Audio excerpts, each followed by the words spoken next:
right. Good morning, everyone. Welcome into Pick and Troll, episode number 18. Rex and I coming to you live. It is Saturday, February 27th. This is episode number 18. We got a big slate today. Rex and I both have 5 plays for you. I'm prairie dogging, so this is going to be a bit of a quick stream we've got going for you. We're probably looking at getting through this in about 30, 35 minutes while I continue to tuck the cheeks. Yes, How sir. you doing, What Rex? is up? Not too good. Soccer bets are making me pull my hair out this morning, but this is ball, so time to get that. Very nice. Serie A, EPL, or what? Premier League. Yeah. Have What's a happening? over 2.5. Got a PK. Dude drilled the crossbar. Then scored off a free kick. Then it was VAR'd. Then it was given. Then it was taken away. So they had 3 different decisions on the same goal. Just great 10 a.m. sweats. VAR giveth and VAR taketh away. Yeah, I've never seen it do both, but good thing in hoops we don't have that because that's one of my biggest enemies. Yep. No, I totally understand that, and a very controversial one there in the world of soccer. So today is today the last full weekend of, or last full Saturday of college basketball? It depends what you say because there's Over 100 games. There's 2 conference tourneys, and then next Saturday they still might be sliding in some games, but by that point you'll have next Saturday is going to be like conference championship madness. Okay. So, I mean, we're probably looking at the last 120 game slate. Next week will probably be in the 81 to 100. And then we'll see it continue to drop off a little bit, but we're into the best part of the season as we are on the precipice of the conference tournaments. So Rex and I are going to go ahead and give you 5 plays today. Rex, is there any injuries or players who are sitting out that you care to note? I know you had one in one of your games. Yeah, I'll get into that one into play. I guess the biggest one to monitor would be Key for Indiana State because that line against Valpo just has dropped. I think it was +4. Now it's basically at a pick 'em. So Yep. That was kind of one of the biggest pieces I saw because this is a lot of teams' last game of the season. So you could be capping motivation. Guys could just be sitting out. Teams can't move up or down in the standings before they go into start conference week this week. So that's where you got to pick and choose your angles. Make sure you definitely look out all angles because we will see, I think, a lot of late game time decisions today. Yeah. In A10, as I am A10 Gordon, VCU is possibly still without Bones Highland. They also are likely playing without Kashawn Curry, as he had a death in the family and didn't play the last game. So for that VCU Davidson game, which certainly has big implications for the A10 tournament seeding, that's something to know on the 3-point dog for VCU. Yeah, VCU needs that win too because this could definitely be a solid win that could, I wouldn't say solidify them in at-large bid as long as they make a nice run in A10. A win today would go a long ways, but I still like them even without Bones there, but I'm just not confident enough to give it out as a play, but that's definitely going to be a game I'm watching today. Yep. So I will go ahead and jump right into my first play. First play that I'm going to break down is the first half. So stealing one of Rex's angles, betting against a team that is coming off a bit of a pause. So I'm taking Oral Roberts -5, I believe was the number. Yeah, I got -5 first half. They are playing Western Illinois, who is coming off a 14-day break. Oral Roberts, solid offense, really good at holding onto the ball, shooting threes. So their efficiency is really high, and they are one of the top 100 teams in the nation for adjusted offense per BART. And they're going against Western Illinois, who is dog shit. They do not force turnovers. They don't rebound. They foul a ton, and they cannot defend the 3. So Oral Roberts -5 first half. Full game line is set at 9.5 or 9. I would certainly play the full game, but when I have a bird in hand where Western Illinois hasn't played in 14 days, I'm going to go ahead and take Oral Roberts first half. Yeah, definitely a good angle there for that one because Western Illinois, they're kind of locked up with where they are in the Summit League.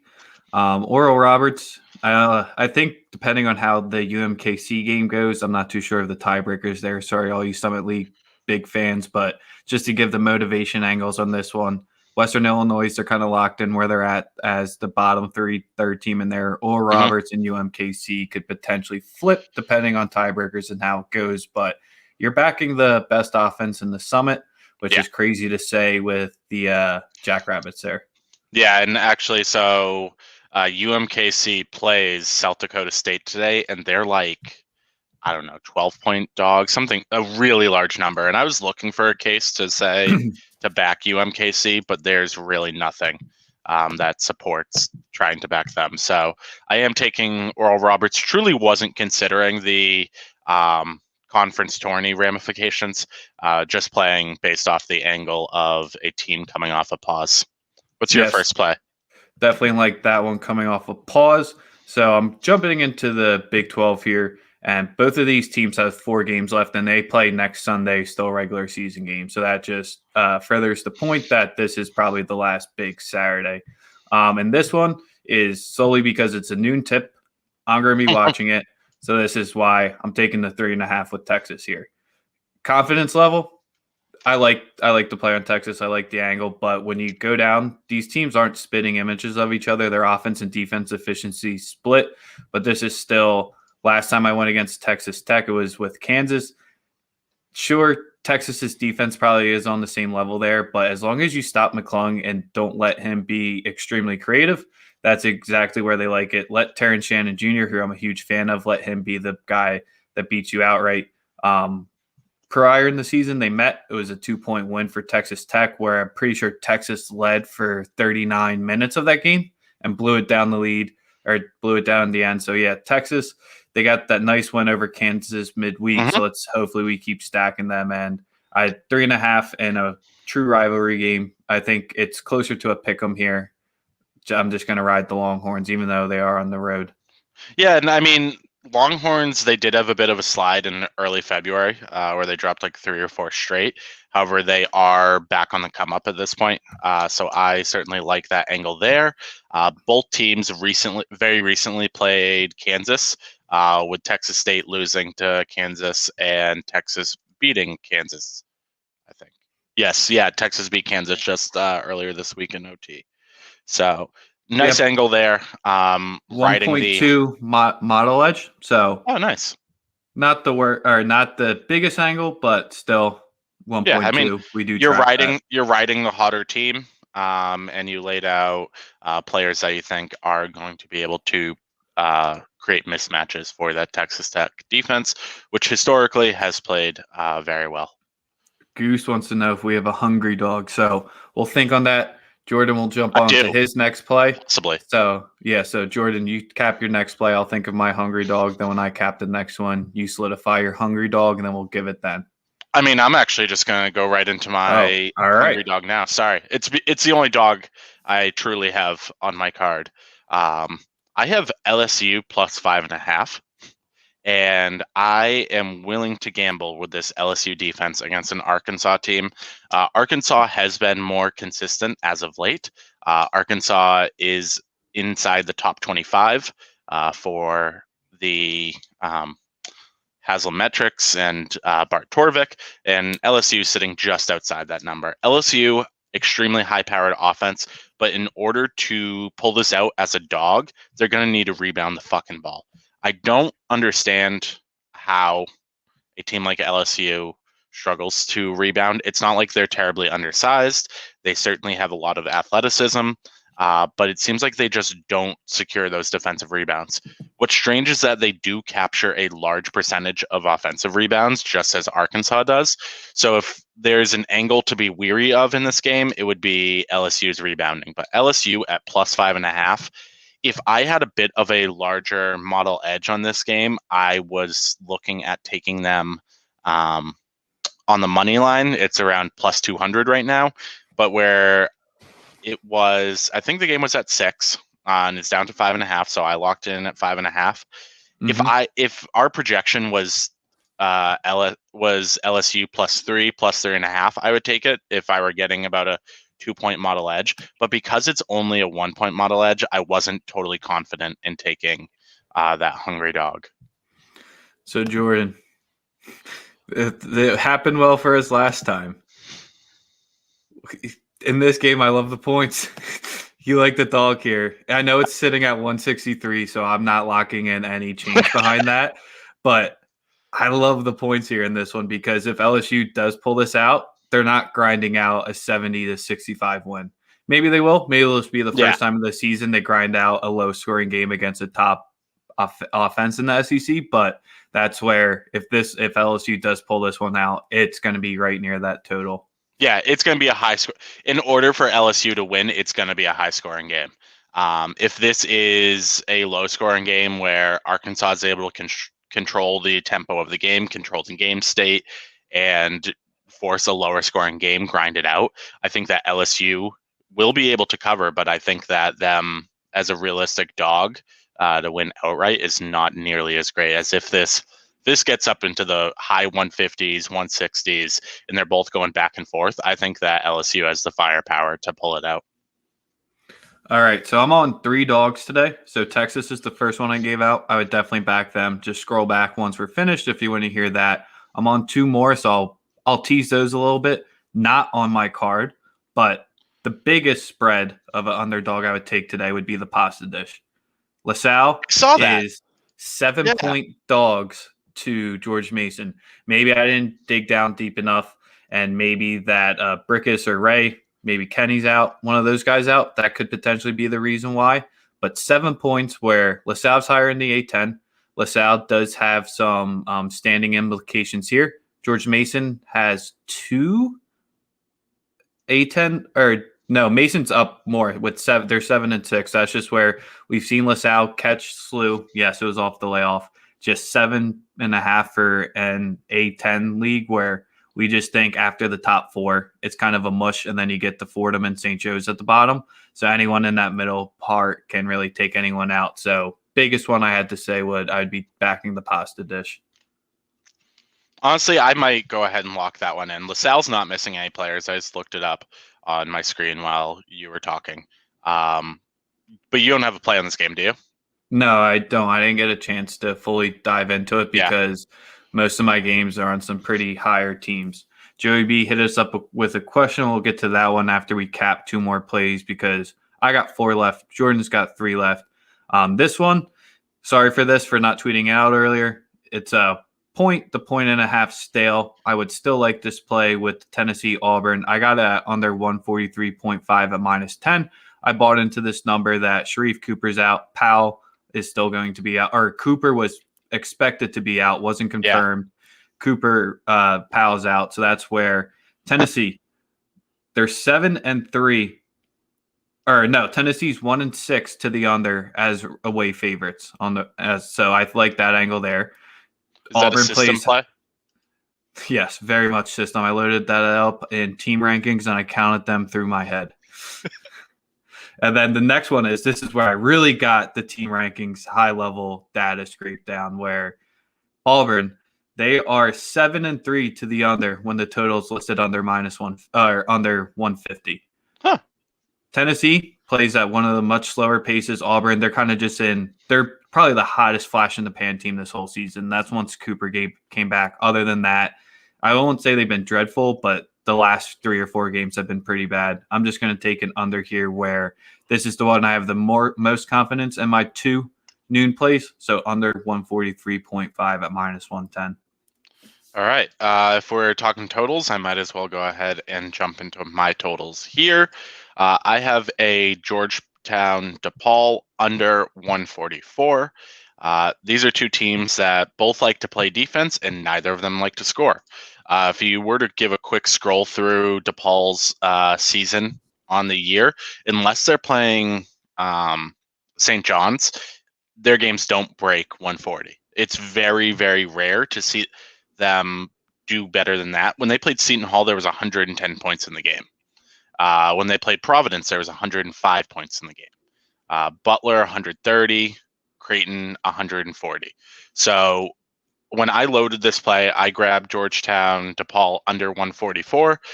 Tan had the consensus at 142, but 10 minutes ago, right before Rex and I went live, we were both talking that we both have it under 144, still widely available across a couple books that we share. So I like the under here. These are two teams that, while they do play at a bit of a quicker tempo, neither of these teams care about scoring. So they're going to run the ball up and down the court. DePaul has trouble holding on to the ball. Georgetown has trouble forcing any type of turnovers. DePaul can't hit a free throw. And yeah, I think this is going to be a low-scoring game. The one area where Georgetown is extremely efficient in is their three-point shooting. And fortunately for us underbackers, DePaul is one of the top 50 teams in the nation at defending the three. Yeah, this is not the bottom of the barrel. It's just because DePaul's involved in this, and Georgetown, they've just been one of those streaky teams, especially with their shooting. They like to give up the late leads, so that would be where both teams, you could see long scoring droughts here.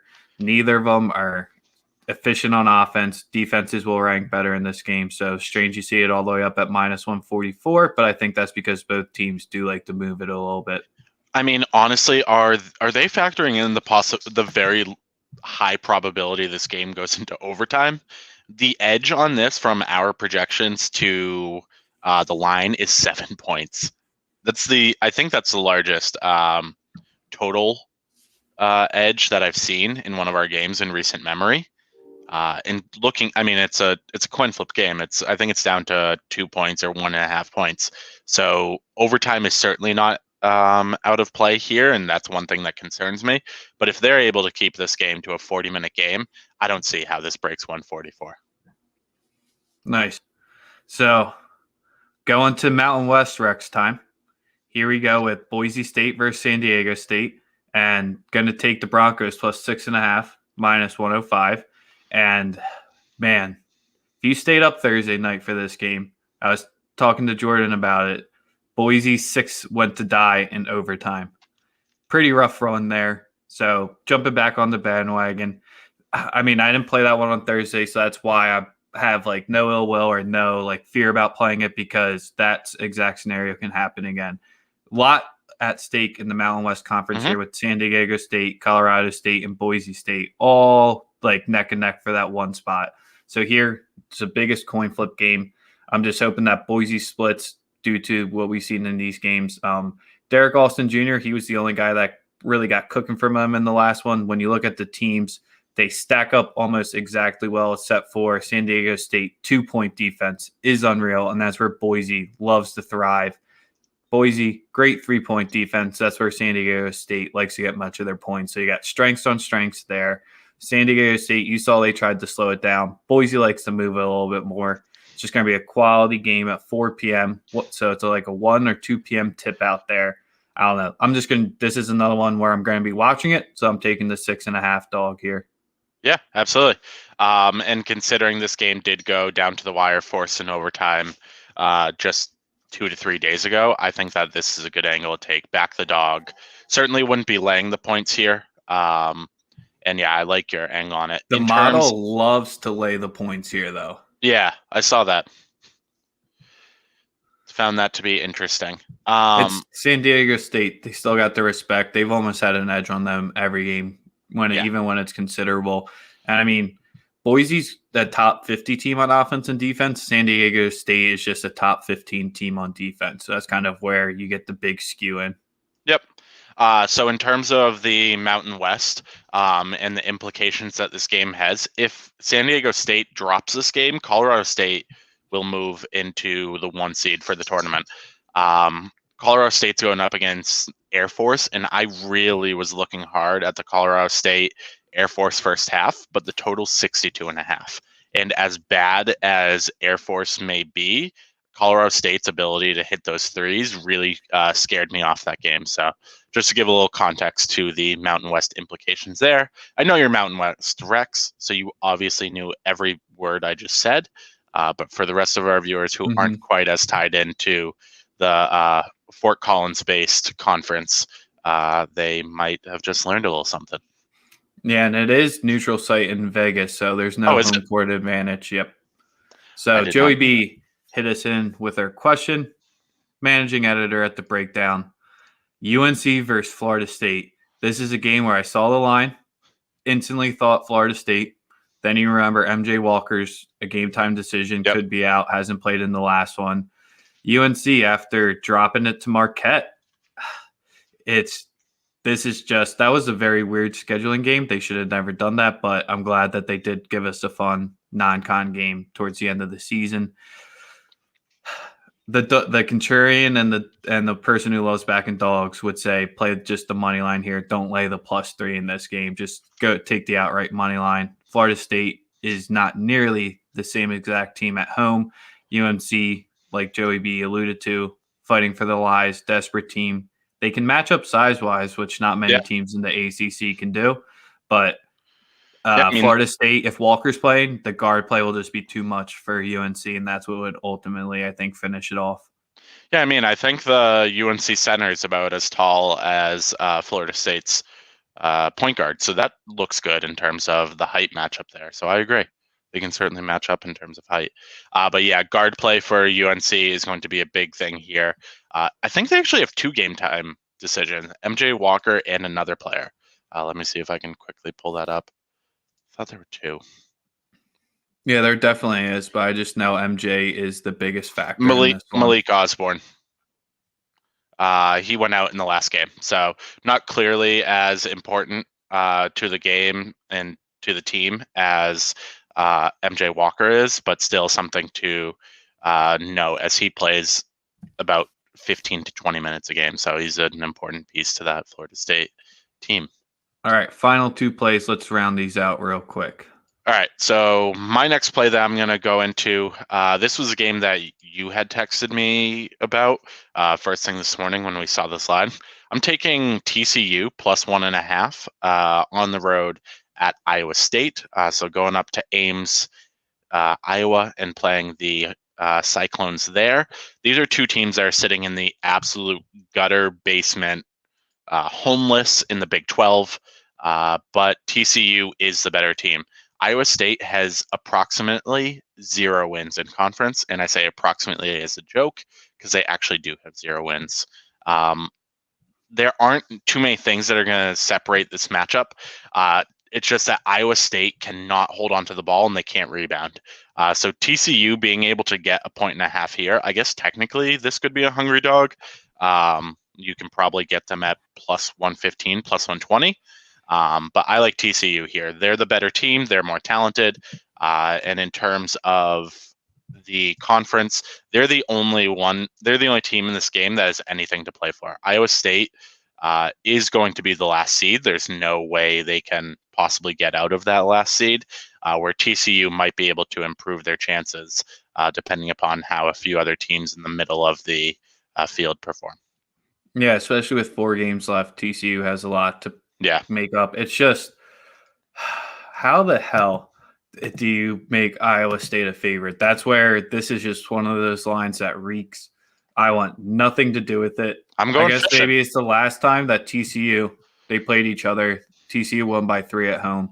Yep. I guess that's kind of just where you put the home court advantage as 3 full points for Iowa State, and that's the only way I can see where it is. And then the public or Sharps moved that line that extra 1.5.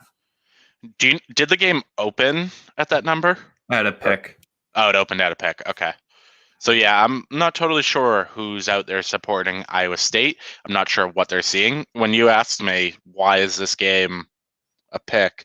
I said, is it because they lost to Baylor by like 3 or 4 points? But I mean, you can't use the transitive properties in setting lines against a different opponent.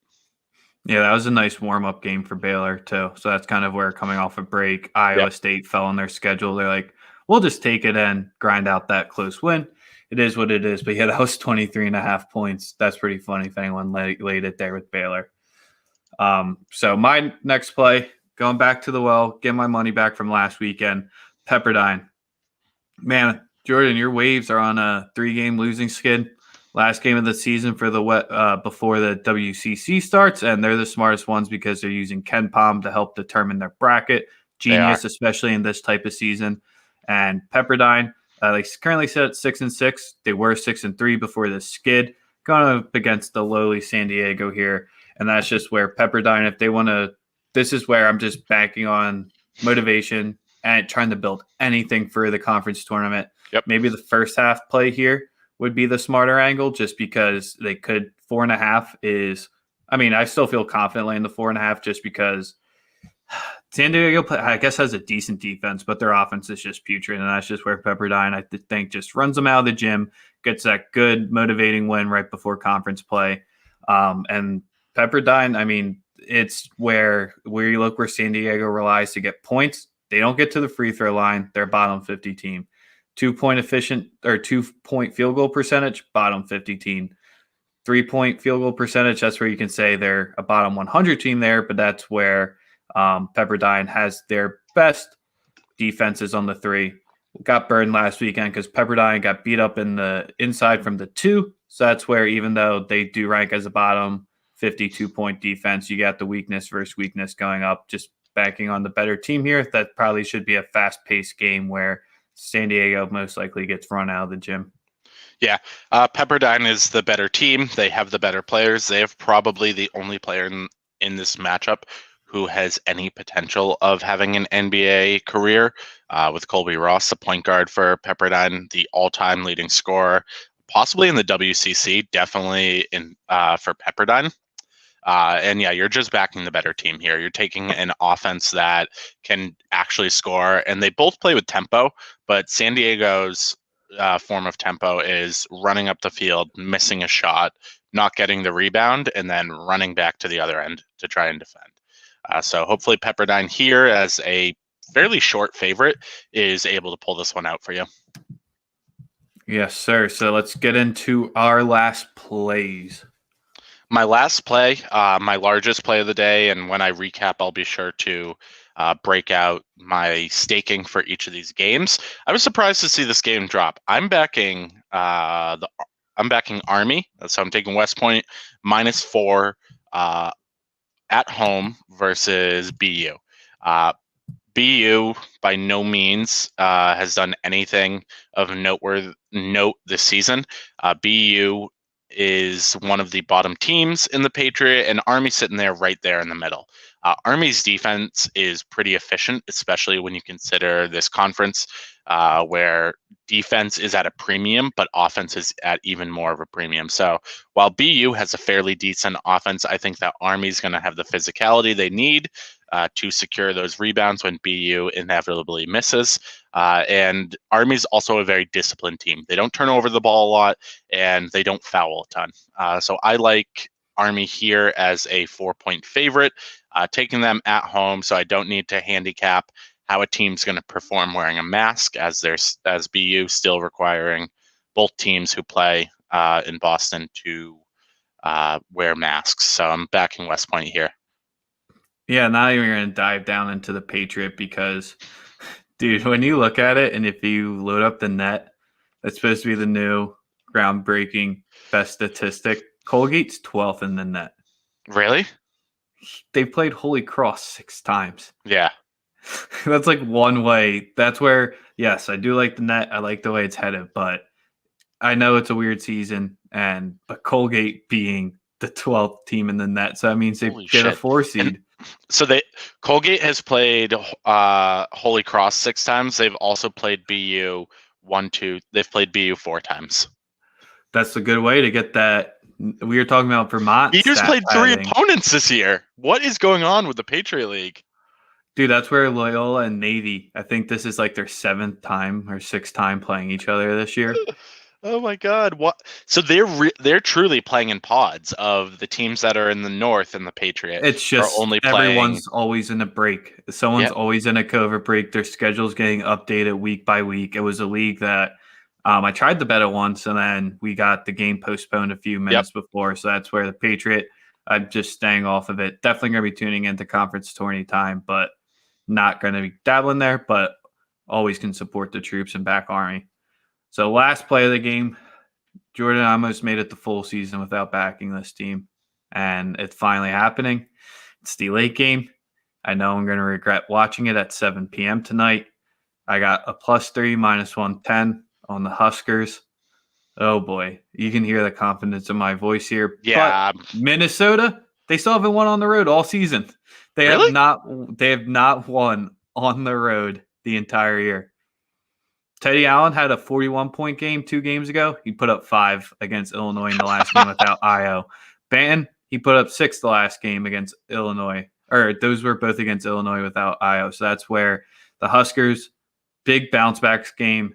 Minnesota still has yet to win on the road. Maybe they eke out a 1 or 2 point win. I know the model shows not the smallest of edges, but it says if you're getting 3, it's kind of spot on or take the points here. So that's where until Minnesota wins one on the road, we're going to be bracking the Cornhuskers this week, a 1-14 team in the conference going up against 6-11, where when Minnesota's at the barn, they're a top 15 team in the nation. When they're outside of the barn, they're bottom 200. You can filter the stats to see that. This is a lock it in. Maybe don't watch it. Just pray and just So that's where you have a gross game on your slate. I found the grossest one probably you had the Iowa State. You found the TCU. grossest power matchup without a doubt. Yep. I'm truly at a loss for words. When I pulled up our pre-show rundown to see what your plays were, I was trying to follow along on Tan, but when I pulled up and I saw you were on basketball +3, little state of shock from one Gordon Von Denham. That was quite surprising to see. But like you said, Minnesota has done literally nothing on the road this year, and I mean they've got a long trip. It's a long bus ride to Nebraska from Minnesota, so who knows what's happening on that on those bus trips or the plane trips. There must be a lot of locker room talk going on. Because Minnesota is clearly not focused whenever they have to hit the road. Yeah, I mean, Minnesota, they dropped 4 straight, which is where I was hoping to get a bigger line here, but you didn't. But you got team on 4 straight. You got Nebraska, who's lost 5 straight. Let's just see. And like we said, we're just going to take the points. So let's recap our plays. I was looking to back Minnesota. I'm not going to lie. Until I saw how terrible they are at shooting the 3, which is the one thing that Nebraska's defense does extremely well. And Minnesota isn't a team that's bad at 3s because they're shooting 7 attempts over the course of a game. They're shooting 40% of their offensive possessions. They're jacking up 3s. So that is something that I certainly like in your side. And while I'm not going to be putting any of my hard-earned corporate dollars on basketball, I think that you are on the right side on this one. Word. Love to hear it. Got to back basketball once, I guess. The other gross game that I saw, it's probably not that gross, but Georgia Tech versus Syracuse. You got 2 predominantly 2-3 zone teams going up against each other. So that's why I just saw that. I was like, nope. Probably going to watch it because you're just going to see 33s attempted from each team, but no business getting into that one. Yeah, I was surprised where that line was, to be honest. I mean, I know how inconsistent Syracuse has been in the season. I think if you were to probably look at the consistency metrics that I know Eric Haslam does them, I'm sure they're probably in the bottom 100 because they can beat a team and then lose by 20 to that same exact team in a 7-day stretch. So yeah, I was just really surprised to see that game lined. What is it? It's like a 3.5 in favor of Georgia Tech. Yeah, because Georgia Tech, they're securely on the bubble right now. They're trying to make that little late season run push in. The ACC tourney is going to be big for them, so that's where you got a motivation angle here in this line. All right, so let's go ahead and recap our picks that we have for today. Before we do, just want to give a quick plug to the site. Make sure you go and check out www.thebreakdownsports.com. We have a brand new UFC article up there from Cody, one of the newest members of our team. And make sure you check us out on Twitter. There's been a lot of streams that our guys have been putting out over the last few days. Rex and I broke down the American East, which is clearly one of the best conferences in America. Rex had Game Breakers, you had Line Breakers FC earlier this week. So the soccer stream, there was a UFC stream last night talking DFS. So make sure you go ahead and follow us on Twitter at breakdown_sports, and make sure you check out the website, www.thebreakdownsports.com. We almost forgot. All the viewers were dying to hear this. We do have the personal bet of the day, the lunch bet of the day. Alluded to it on our American East stream. That's where Jordan did that, made it pop back into my head. You will be taking UMass Lowell on the money line. Yep. I will have Stony Brook. Nice little lunch bet on the 6-7 matchup where we both think that team can take out New Hampshire in that pod. So let's see who's right. Let's see who gets a nice lunch, and I'll be cashing mine in hopefully on Friday this week. Yeah, and I've got an ex-girlfriend who went to UNH, so if either of our teams lose to UNH, I think we'll be Venmoing her some money, although I highly doubt she ever wants to hear from me again. All right, let's get back. Let's get into the plays, but come on, Seawolves. It didn't turn out too well last time we did the lunch bet because St. Joe's got smacked by UMass last season. Yeah. Unfortunately, they didn't play this year. Maybe they'll line up in conference tourney. Yeah, you never know. I'll go ahead and I will lead it off with my plays. My smallest play of the day, LSU plus 5.5, minus 105. I'm staking 0.53 units to win half a unit. Next small game I have here, Oral Roberts minus 5 in the first half, minus 110, risking 0.83 units to win 3/4 of a unit. I have 2 1-unit plays, TCU plus 1.5, minus 105, so staking a little over a unit to win 1. I have another unit on the Georgetown DePaul game, under 144, minus 105, so staking 1.05 to win 1. And then my single large play of the day, backing West Point, support the troops, minus 4, minus 110, 1.84 units to win 1 3/4. Nice. There's his 5 plays. My 5 plays, they're all always to win 1 unit, or at least for today. I got Texas plus 3.5, minus 105. I got the Tennessee Auburn minus 143.5 at minus 110. Locked that one in early. It aged well. Boise State plus 6.5, minus 105. Pepperdine minus 4.5, minus 105. And then Nebraska ball plus 3, minus 110. I know I'm going to be regretting that one later tonight, but I don't think Shakes is going to give me my money back on the book. So I think I'm stuck with that one unless I buy out. I did just notice the comment section on the stream is telling you not to check out one of your EPL plays. Yeah, they missed another fucking penalty kick on the over. So 2 missed penalty kicks and then a VAR to bring it back. Over 2.5 at plus 120. Should have been 4 goals in this one. It sits 1-0 still. So this one was a fun stream. We talked about one of my ex-girlfriends. We talked about lunch. And I talked about the fact that I've been prairie dogging for 38 minutes. So on that note, we're going to go ahead and sign off here. Make sure you check out thebreakdownsports.com. Check us out on Twitter at breakdown_sports. And maybe I'll put up a video of my dog singing because clearly he needs to go outside and is prairie dogging as well. All right, we'll see you later.